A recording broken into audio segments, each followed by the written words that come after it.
Hello everyone, today we are going to start a new chapter, A Letter to God, which is written by J.L. Fluence. In this chapter, we are going to read about a person who is a farmer whose house was the only one house situated at the crest of a low hill. ठीक है, this person, the farmer, whose name was Lencho, had blind faith on God. He was having so much faith on God that he thinks that every trouble which is coming in his life or which will come in his life can be sought out by only remembering the God once. So let's begin this chapter. The house, the only one in the entire valley, sat on the crest of a low hill. From this height, one could see the river and the field of ripe corn dotted with the flowers that always promises a good harvest. The only thing the earth needed was a downpour or at least a shower. Throughout the morning, Lencho, who knew his field intimately, had done nothing else but see the sky towards the northeast. ठीक है, इस paragraph में हमें ये बताया है कि एक हाउस जो लेंचो का हाउस है, ठीक है, लेंचो फार्मर का नाम है। तो जो हाउस है लेंचो का, the only one in the entire valley, वो इकलौता हाउस है पूरी वैली के अंदर, ठीक है, जो कि कहाँ पे है, situated on the crest of a low hill. एक क्रेस्ट पे है, मतलब क्रेस्ट मतलब टॉप होता है, ठीक है, top of the low hill. From this height, one could see the river and the field of a ripe corn dotted with the flowers that always promises good harvest. ठीक है, अब इस ये लाइक थोड़ी सी इम्पॉर्टेंट है। जो वो हम लोग जो ऊंचाई है, मतलब जो कि हाइट है जहाँ पे जो लेंचो का घर सिचुएटेड है, वहाँ से हम लोग क्या क्या देख सकते हैं, एक साइड में रिवर्स देख सकते हैं और एक साइड में फील्ड देख सकते हैं कॉर्न की, ripe corn dotted with the flowers. अब इसमें क्या है चीज़ एक नोट करने वाली, दैट की जो क्रॉप है वो डॉटेड है फ्लावर से, जो मतलब कॉर्न फील्ड है उस पर फ्लावर्स हैं, ठीक है। फ्लावर्स क्या प्रॉमिस करते हैं, ये गुड हार्वेस्ट प्रॉमिस करते हैं, ठीक है। इस पे क्वेश्चंस बनते हैं, तो ये नोट करने वाली बात है कि जो फील्ड है राइप कॉर्न का वो डॉटेड है फ्लावर से, जो कि हमेशा गुड हार्वेस्ट को प्रॉमिस करते हैं। The only thing the earth needed was a downpour और एटलीस्ट अ शार। अब देखिए, फ्लावर्स थे उस पर, वो गुड हार्वेस्ट को प्रॉमिस कर रहा था, लेकिन एक ही चीज़ थी जो उस अर्थ मीन्स उस लाइक उस फील्ड को चाहिए था, उस कॉर्न फील्ड को चाहिए था, वो था सिर्फ और सिर्फ एक डाउनपोर और एटलीस्ट अ शार। डाउनपोर मतलब वाटर, ठीक है, पानी की उसको ज़रूरत थी, उसको शार की ज़रूरत थी। इसलिए through out the morning Lencho, who knew this his field intimately, had done nothing else but see the sky towards the north east. अब लेंचो क्या करते हैं, लेंचो को पता है कि उनकी जो फील्ड है उसको वाटर या डाउनपोर चाहिए, ठीक है, बट वो कुछ नहीं करते हैं पूरे दिन। वो बस नॉर्थ ईस्ट साइड में देखते रहते हैं, नॉर्थ ईस्ट डायरेक्शन में ऊपर की तरफ देखते रहते हैं स्काई में।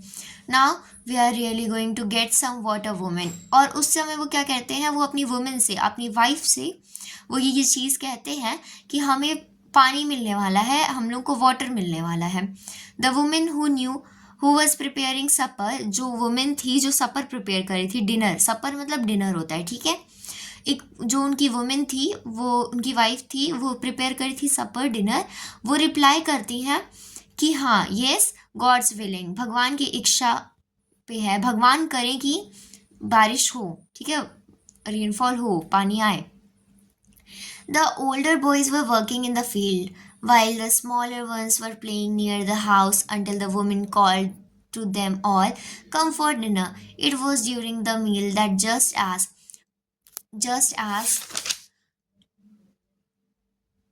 Lencho has predicted, big drops of rain begins to fall in the northeast. Huge mountain of clouds could be seen approaching. तो अभी इतने में हमें क्या बताया हुआ है कि जो ओल्डर बॉयज़ थे, उस लेंचो के जो बड़े बच्चे थे, ओल्डर बॉयज़ थे, वो फील्ड में काम कर रहे थे, कॉर्न फील्ड में वो लोग काम कर रहे थे, लेकिन जो छोटे वाले बच्चे थे वो घर के आसपास खेल रहे थे, जब तक उनकी वाइफ ने उन्हें खाने के लिए नहीं बुलाया, ठीक है।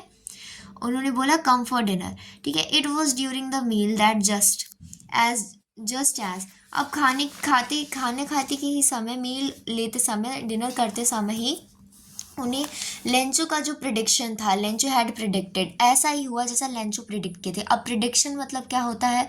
प्रिडिक्टेड का मतलब होता है कि कोई भी चीज़ होने से पहले ही उसको बता देना। जैसे कि बहुत होता है कि कभी भी लोग बोलते हैं कि हाँ बारिश होने वाली है, तो वो लोग ये चीज़ को प्रिडिक्ट कर रहे हैं। उन्हें ये पूरी तरीके से पता नहीं है कि बारिश होने वाली है, या दे आर नॉट श्योर, उन्होंने देखा नहीं है कि बारिश होने वाली है, लेकिन उन्हें पता है कि बारिश होगी, उन्हें ऐसा लगता है, स्ट्रॉन्ग फीलिंग है, तो उसी को प्रिडिक्शन कहते हैं। ठीक है, तो लेंचो ने जैसा प्रिडिक्ट किया था कि रेन ड्रॉप्स होने वाली है, वाटर मिलने वाला है लैंड को, फील्ड को, वैसा ही होता है। खाना खाते समय बारिश होने लगती है। Big drops of rain begins to fall. अब क्या होता है कि रेन ड्रॉप होने लगती है, बड़ी बड़ी बूंदें गिरने लगती हैं। ठीक है, in the north east huge mountains of cloud could be seen approaching, the air was fresh and sweet.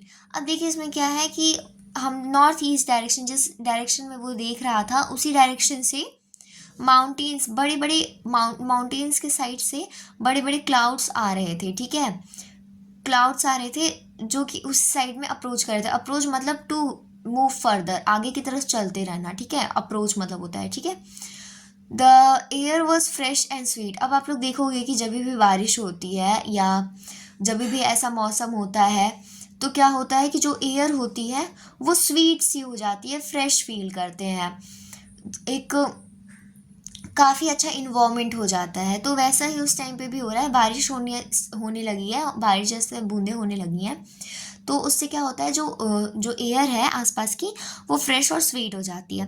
The man went out for no other reason than to have the pleasure of feeling the rain on his body, and when he returned, he exclaimed, "These are not raindrops falling from the sky, they are new coins. The big drops are 10 cent pieces and the little ones are 5." अब इस वाले paragraph में हमें ये बोला गया है कि लेंचो उस समय में जब देखते हैं कि बारिश हो रही है तो लेंचो बाहर जाते हैं, और किसी वजह से नहीं, बस उस रेन ड्रॉप का प्लेजर अपनी बॉडी पे फील करने के लिए। ठीक है, लेकिन जब वो रिटर्न होते हैं, जब वो वहाँ मतलब अंदर आते हैं, वो ये कहते हैं कि these are not rain drops, मतलब ये जो बारिश हो रही है ये बारिश की बूंदें नहीं हैं, ये पैसे हैं, लाइक सेंट पीसेस, ये करेंसी है। ठीक है, तो वो क्या करते हैं, वो कंपेयर करते हैं इधर, these are not rain drops falling from the sky, ये बूंदें नहीं है जो आसमान से गिर रही हैं, दे आर न्यू कॉइन्स, ये न्यू पैसे हैं, ये न्यू करेंसी है। ठीक है, जो आसमान से गिर रही है।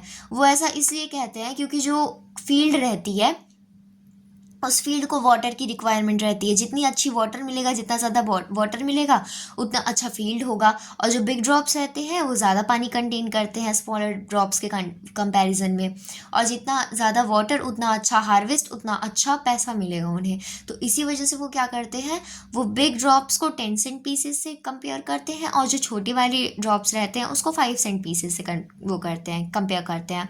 ठीक है, with a satisfying expression he regarded the field of ripe corn with its flowers dragged in a curtain of rain। ठीक है, एक सेटिस्फाइड एक्सप्रेशन मतलब एक संतुष्टि भरे एक्सप्रेशन से वो फील्ड की तरफ मतलब देखते हैं जो कि फ्लावर्स से मतलब जिस पे फ्लावर्स हैं अभी, जो गुड हार्वेस्ट प्रॉमिस कर रहे हैं, वो एक कर्टन, रेन के कर्टन जैसे। अब आप देखोगे बहुत ज़ोर से जब बारिश होती है तो ऐसा लगता है कि एक कर्टन सा हो गया, वाइट वाइट हो जाता है पूरा जगह जिधर भी दूर बारिश हो रही है तेज़ से। तो उसी तरीके से काफ़ी ज़ोर की बारिश हो रही थी, तो वो चीज़ को इसमें एक तरीके से बताया गया है कि उस लैंड पे काफ़ी ज़्यादा वाटर गिर रहा था, काफ़ी ज़्यादा रेनफॉल हो रहा था।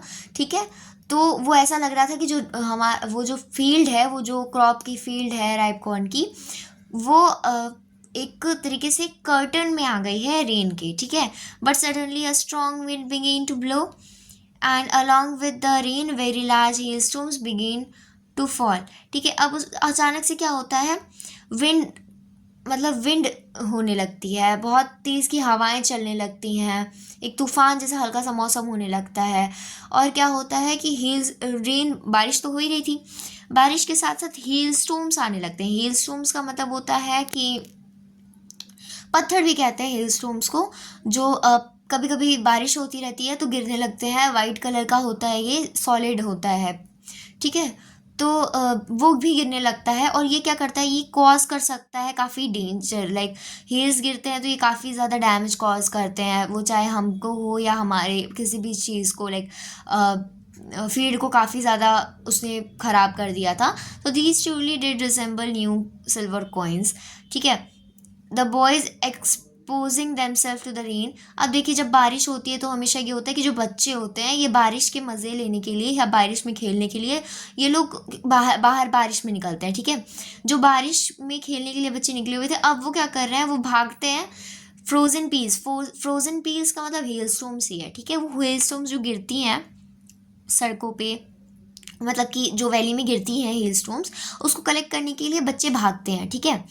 It's really getting bad now. अब वो बोलते हैं कि ये काफ़ी, मतलब ये लेंचो बोलते हैं कि अब ये बुरा हो रहा है, क्योंकि अब ये हमारी फील्ड को भी नुकसान करेगा। उनको मालूम है कि ये चीज़ें नुकसान करने वाली हैं, तो ये बोलते हैं कि अब ये अच्छा नहीं हो रहा है। और exclaim the man, for an I hope it passes quickly. It did not pass quickly. For an hour the hail rain on the house. अब क्या होता है, लेंचो ये होप करते हैं कि ये जो रेन है, ये मतलब जो हेल स्टॉर्म्स हैं, ये जल्दी यहाँ से हट जाएं, क्योंकि वो जितने देर रहेंगे वो उतना ज़्यादा डैमेज कॉज करेंगे, ठीक है। It did not pass quickly, पर ऐसा बिल्कुल नहीं होता है जैसा उन्होंने उम्मीद रखी थी कि बारिश जल्दी हट जाए, लेकिन बारिश नहीं हटती है जल्दी। For an hour the hail rained on the house, the garden, the hillside, the cornfield and on the whole valley. The field was white as if covered with salt. Not a leaf remained on the trees. The corn was totally destroyed. The flowers were gone from the plant. अब देखो, यहाँ तक हमें ये बोला गया है कि वो काफ़ी बुरा हो जाता है, तो रेंचो होप करते हैं कि हाँ, ये जल्दी हेलस्टॉर्म्स यहाँ से जाएं, लेकिन ऐसा बिल्कुल नहीं होता है। बहुत देर तक हेलस्टॉर्म्स गिरते हैं और वो क्या करते हैं कि वो मतलब वो पूरे हाउस पे, हिल साइड पे, गार्डन में, कॉर्नफील्ड पे, पूरी वैली में वो गिरते रहते हैं। The field was white as if covered with salt. जो फील्ड थी वो पूरी वाइट हो गई थी, जैसे कि सॉल्ट, अगर आप देखोगे कहीं पे भी आप सॉल्ट को रखते हो तो उस सॉल्ट जहाँ पे रखते हो वहाँ वाइट वाइट हो जाता है, पूरी जगह मतलब कवर्ड हो जाती है, एक वाइट प्लेन लगने लगता है। वैसा ही कुछ होता है, क्योंकि हेलस्टॉर्म जब गिरते हैं तो वो वाइट कलर के होते हैं, ठीक है। और वो इतना ज़्यादा गिरता है हेलस्टॉर्म कि वो पूरा जो फील्ड है, जो वैली है, वो पूरी कवर हो जाती है, वाइट हो जाती है, ठीक है। जैसे ऐसा लगता है कि वो सॉल्ट, नमक से वो ढक गया है, ठीक है। Not a half remained on the trees, not a leaf remain on the trees. Trees पे एक पत्ता नहीं है, क्योंकि इतना ज़्यादा हील्स गिरते हैं कि वो हर चीज़ को डैमेज कर देता है। एक पत्ता तक नहीं था ट्रीज पे। The corn was totally destroyed, ठीक है। जो कॉर्न फील्ड थी, जो कॉर्न भुट्टे, भुट्टा, कॉर्न मीन भुट्टा होता है, तो जो भुट्टे की फील्ड थी वो टोटली डिस्ट्रॉयड हो गई थी। The flowers were gone from the plant. Lencho soul was filled with sadness. अब देखिए, जो फ्लावर्स थे वो प्रॉमिस करते थे गुड हार्वेस्ट, ठीक है, लेकिन वो उस प्लांट से, वो मतलब कॉर्न फील्ड से जो प्लांट है, उस प्लांट से फ्लावर्स हट गए थे। अब इतना हेलस्टॉर्म्स हुआ, हट गया, तो एक तरीके से अब वो गुड हार्वेस्ट नहीं होगा, ये चीज़ इसमें बोला गया है, ठीक है। Lencho soul was filled with sadness. Lencho का सोल जो था, लेंचो की जो आत्मा थी, वो दुख भरी हो गई थी, मतलब वो काफ़ी सैड हो गया था। उसकी फील्ड पूरी ख़राब हो गई थी, उसकी पूरी मेहनत ख़राब हो गई थी। When the storm had passed he stood in the middle of the field and said to his son, a plague of locust would have left more than this। अब क्या होता है कि जब उनके उनके सोल जो थी वो काफ़ी सैडनेस से भर चुकी है, जैसे ही वो जो स्टॉर्म था, हेल स्टॉर्म पास होता है, जो लेंचो हैं वो अपनी फील्ड के बीचों बीच जाके खड़े हो जाते हैं और अपने बच्चों से कहते हैं कि एक प्लगी ऑफ लोकस्ट। लोकस्ट क्या होते हैं, इसमें दिया भी हुआ है। लोकस्ट इंसेक्ट होता है which flies in a big swarm groups and destroy crops. अब लोकस्ट मतलब एक ऐसा इंसेक्ट है जो कि मतलब ग्रुप्स में ही घूमता है, और ये जहाँ भी जिस भी क्रॉप को मतलब देखता है, मतलब जिस भी क्रॉप्स को यूजुअली ये डिस्ट्रॉय कर देता है, ठीक है। तो अब plague of locust would have left more than this. ये बोलते हैं कि मतलब इतना ज़्यादा नुकसान हुआ है, इससे कम नुकसान तो तब होता जब लोकस्ट भी इस क्रॉप को ना वो करते तो, ठीक है। The hell was left nothing. अब उस हेल ने, हेल स्टोन्स जो थी, उन्होंने कुछ नहीं छोड़ा था, सब कुछ डिस्ट्रॉय कर दिया था। This year we will have no corn. इस साल उनके पास कोई कॉर्न नहीं रहेगा जिसे बेचकर वो अपना सर्वाइवल कर सके, ऐसा वो बोलते हैं। The night was sorrowful one. वो जो रात थी वो काफ़ी ज़्यादा लाइक सैडनेस भरी थी, बिकॉज काफ़ी ज़्यादा नुकसान हो गया था और पूरी फैमिली उनकी इस बात को समझ रही थी। All our work for nothing. उनको ऐसा लगता है कि ये जो हमारा सारा वर्क था, हम लोगों की मेहनत थी, ये किसी भी काम नहीं आई, मतलब इसका पूरा यूजलेस हो गया है ये हमारा मेहनत। There is no one who can help us, we'll all go hungry this year. और यहाँ पे कोई नहीं है जो हमारी हेल्प करेगी, जैसा कि इसमें बताया भी था, पहले भी मेंशन था कि इस पूरी वैली में उनका ही एक लौता घर था, तो उनके पास कोई और था भी नहीं जो उनकी हेल्प कर सके आस पड़ोस में, ठीक है। उनको ऐसा लगा था कि वो सब लोग पूरे ईयर में हंगरी ही जाएंगे, ठीक है। But in the heart of all who live in the solitary house in the middle of the valley there was a single hope, help from God. अब क्या होता है, सॉलिटरी का मतलब पहले समझ लेते हैं। सॉलिटरी मतलब होता है कि अलोन हाउस।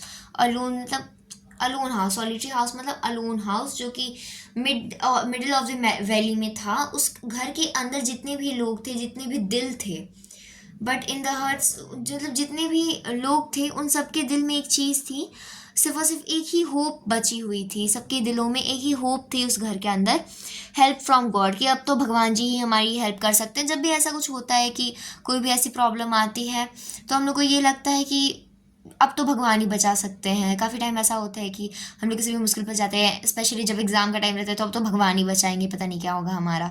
तो वैसा है। डोंट बी सो अपसेट, ठीक है। अब लेंजो ये बोलते हैं कि अब अपसेट होने वाली बात नहीं है, उदास मत हो। इवन थो this seems like a total loss, ऐसा लग रहा है कि हाँ ये पूरा लॉस है। Remember no one dies of hunger. देखो ये तो हमें पता है कि ये पूरा मतलब टोटल लॉस ही है, हमारा लॉस हो गया काफ़ी ज़्यादा, पर कोई भूखा नहीं मरता है, ठीक है। ये बोलते हैं कि remember no one dies of hunger, he is saying that कि कोई भी भूखा नहीं मरता है, everyone use to survive, ठीक है। कोई भी कैसे भी सर्वाइव कर लेता है, कोई मरेगा नहीं बिना खाए, ठीक है। That's what they say, no one dies of hunger, ठीक है। All through the night Lencho thought only of his one hope, the help of God. Those eyes, as he had been instructed, see everything, even what is deep in someone's conscience. Lencho was an ox of a man working in like an animal in the field, but still he knew how to write. अब देखो इसमें क्या बोला गया है कि उस पूरी रात लेंचो के दिमाग में, लेंचो की दिमाग में बस एक ही होप थी, हेल्प फ्रॉम गॉड, ठीक है। जिन उनकी आंखों में एक उम्मीद दिख रही थी, जो कि किसी की सोच से, हम लोग कंसाइज मतलब होता है किसी की इनर सेंस ऑफ राइट और रॉन्ग, मतलब किसी की एक होता है ना कि सही और गलत करने की पहचान, उनका अंदर का जो एक डीप सोच थी, उससे ये पता कर सकते थे कि हाँ उनको बस एक होप ही है गॉड की, ठीक है। Lencho was an ox of a man, ठीक है। लेंचो क्या थे, लेंचो एक मतलब ऑक्स ऑफ अ मैन, यहाँ यही बोल रहा है कि लेंचो काफ़ी हार्ड वर्किंग पर्सन थे, और वो उनके लिए Lencho was ox of a man working like an animal in the field. Lencho अपने काम के प्रति, इसमें ये भी चीज़ है कि लेंचो बहुत हार्ड वर्किंग इंसान थे, और उनका काम था जैसे कि वो एक फार्मर थे, तो वो एनिमल की तरफ काम करते थे अपनी फील्ड में। वो इंसानों की तरह नहीं करते थे कि हाँ ब्रेक ले लिया, ये कर लिया। वो एकदम मतलब पूरे पोटेंशियल के साथ वो काम करते थे, विदाउट एनी काइंड ऑफ काम चोरी करते हैं लोग, वैसा वो नहीं थे। काफ़ी हार्ड वर्किंग थे, वो अपना काम अपने उससे करते थे, ठीक है। काफ़ी कह सकते हैं कि लॉयल्टी से करते थे। But still he knew how to write, देखो उनको, जबकि वो एक फार्मर थे, वो काफ़ी ज़्यादा मेहनत करते थे, काफ़ी ज़्यादा फील्ड के तरफ ही इंगेज रहते थे, एनिमल की तरह काम करते थे, लेकिन तब भी उनको पता था लिखते कैसे हैं। उनको ये आता था कि उनको लिखना कैसे है। वो फार्मर थे ज़रूर, ठीक है, वो ऐसा नहीं था कि उनको लिखने पढ़ने नहीं आता था। He knew how to write and how to read, ठीक है।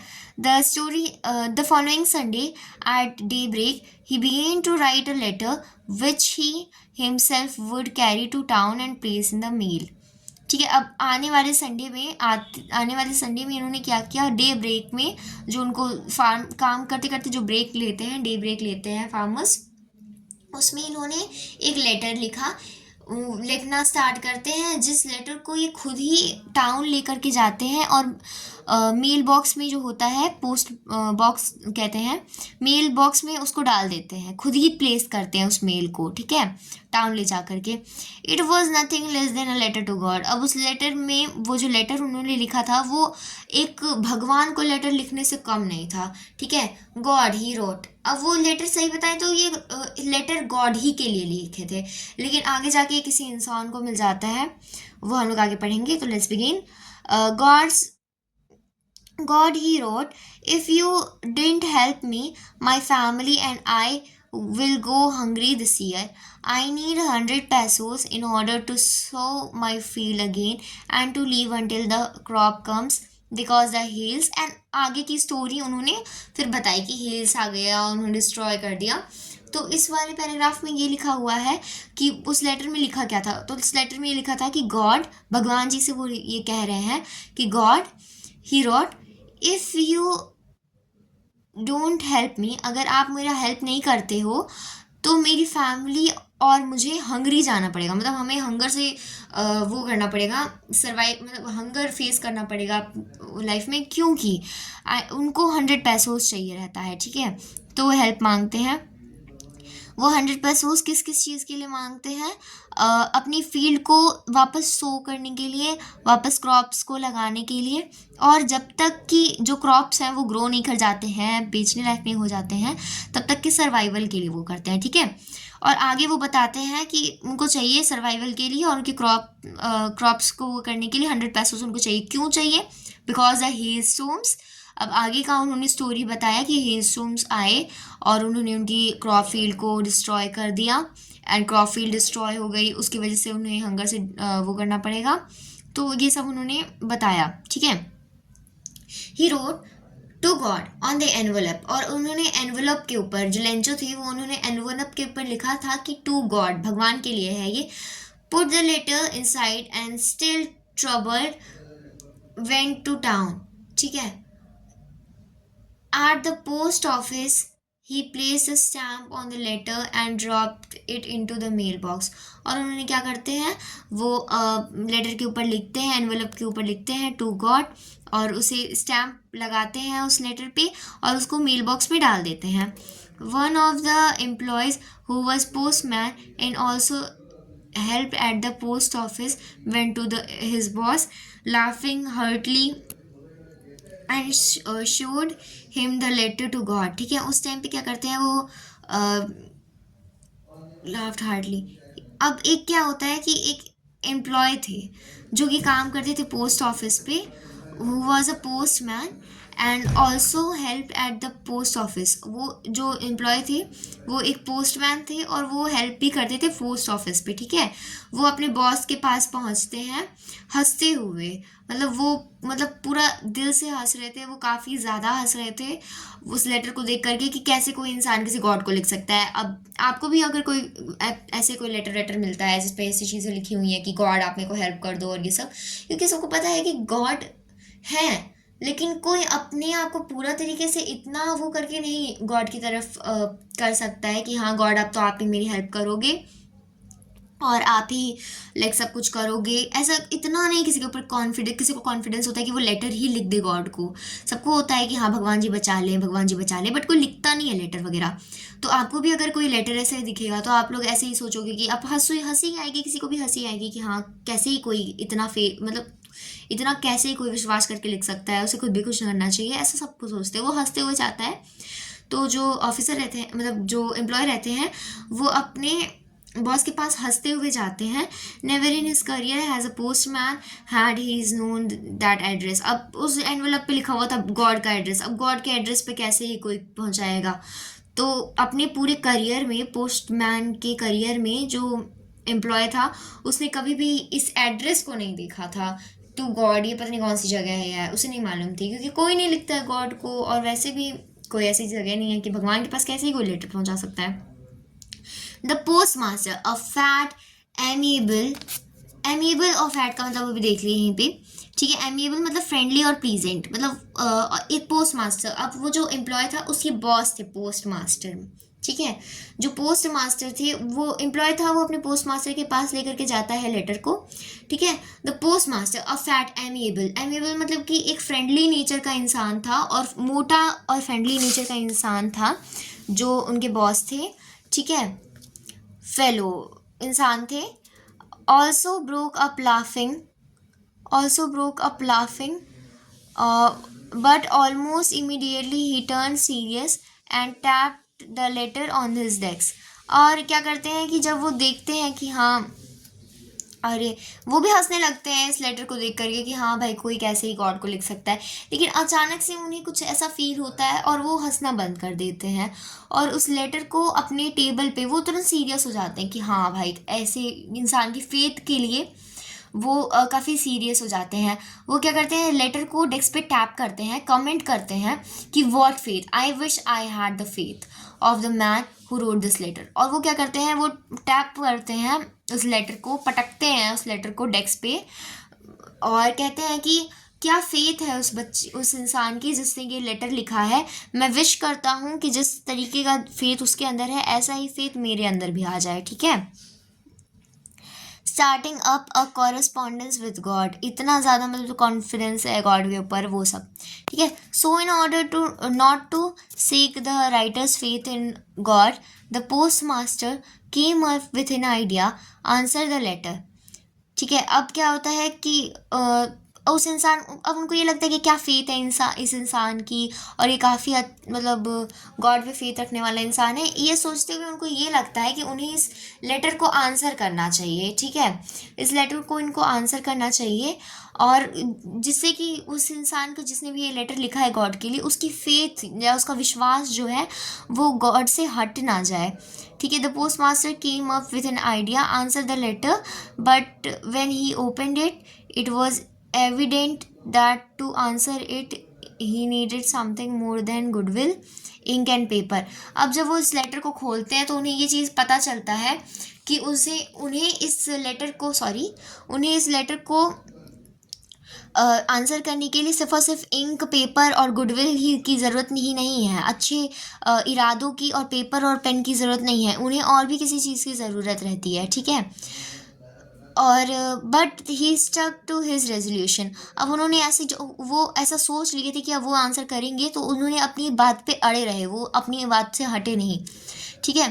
He ask for money from his employees, he himself give part of his salary, and several friend of his were obliged to give something for an act of charity। और उन्होंने क्या क्या पैसे collect करना start कर दिया, पैसा उन्होंने कैसे कैसे कलेक्ट किया, उसने अपनी सैलरी का भी काफ़ी पार्ट दे दिया था, एम्प्लॉयज़ से मनी के लिए पूछा, चैरिटी के लिए अपने फ्रेंड से पूछा, ठीक है। It was impossible for him to gather 100 pesos. अब 100 पैसोज एक काफ़ी ह्यूज अमाउंट था, तो उनके लिए काफ़ी डिफ़िकल्ट हो रहा था कि वो 100 पैसोज को कलेक्ट कर लें, but so he was able to send the farmer only little more than half. He put the money in an envelope addressing to Lencho, and with it a letter containing only a single word of a signature God. पर उन्होंने क्या किया, पूरा पैसा तो नहीं collect कर पाए, पर हाफ से कुछ ज़्यादा, 70 पैसोस थे वो पूरे, हाफ से थोड़ा ज़्यादा पैसा उन्होंने कलेक्ट कर लिया था, और उसको एक एनवेलप में डाला, और साथ में सिर्फ और सिर्फ एक सिग्नेचर किया था गॉड का, ठीक है। उन्होंने और कुछ नहीं किया था, ठीक है। सो अब आगे का देखते हैं क्या है। The following Sunday Lencho came a bit earlier than usual to ask if there was a letter for him, it was the postman himself who handed the letter to him, while the postmaster experiences the contentment of a man who was contentment मतलब satisfaction of a man who has performed a good deed looking on from his office. ठीक है तो अब हमें ये पता चलेगा कि तो अब हमें ये पता चलेगा कि अगले संडे पे जो लेंचो होता है कि वो कलेक्ट करने के लिए चला जाता है पोस्ट ऑफिस पे अपना लेटर. ठीक है, वो पूछता है कि मेरे लिए कोई लेटर आया है. तो जो पोस्टमैन होता है वो अपने हाथों से ही उनको वो लेटर देता है, और जो पोस्ट मास्टर होते हैं वो देखते हैं उस लेंचो को. ठीक है, एक्सपीरियंस करते हैं उसकी सेटिस्फैक्शन को. मतलब वो एक्सपीरियंस कर रहे थे contentment of a man who was perform a good deed. ठीक है, सॉरी, अब फिर से इस लाइन को एक्सप्लेन करते हैं. एक्सपीरियंस करते हैं वो पोस्ट मास्टर, एक सेटिस्फैक्शन था उनके मन में कि हाँ उन्होंने कुछ अच्छा काम किया है. उस फीलिंग को एक्सपीरियंस करने के लिए वो क्या करते हैं, वो अपने ऑफिस से बाहर की तरफ लेंचो को देख रहे थे. Lencho show not the slightest surprise on his on seeing the money. Such was his confidence, but he became angry when he counted the money. God could not had made a mistake, nor could he have denied Lencho that he had requested. तो इसमें हमें ये पता चलेगा कि जो Lencho थे उनको इतना फेथ था गॉड पे, ब्लाइंड फेथ था, कि जब उन्हें उस लेटर का रिप्लाई मिला तभी पे वो सरप्राइज नहीं थे उसको देख कर के. उनके चेहरे पे हल्की सी भी एक कह सकते हैं शिकन नहीं आई थी, एक स्लाइटेस्ट सा भी सरप्राइज नहीं था उनके चेहरे पे उस मनी को देख करके. और उनका कॉन्फिडेंस इतना था गॉड के ऊपर कि मैंने लिखा है लेटर तो गॉड मेरे को पक्का रिप्लाई करेंगे ही के. पर उनको सरप्राइज तो नहीं था, लेकिन वो गुस्सा ज़रूर हो गए पैसे को काउंट करके, क्योंकि उनको ऐसा लगा कि भगवान तो मिस्टेक कर नहीं सकते हैं और उसको मना भी नहीं करेंगे जिस चीज़ के लिए लेंचो ने इतनी रिक्वेस्ट की थी. और उसी समय पे क्या होता है, immediately Lencho went up to the window to ask for money for paper and ink on the public writing table.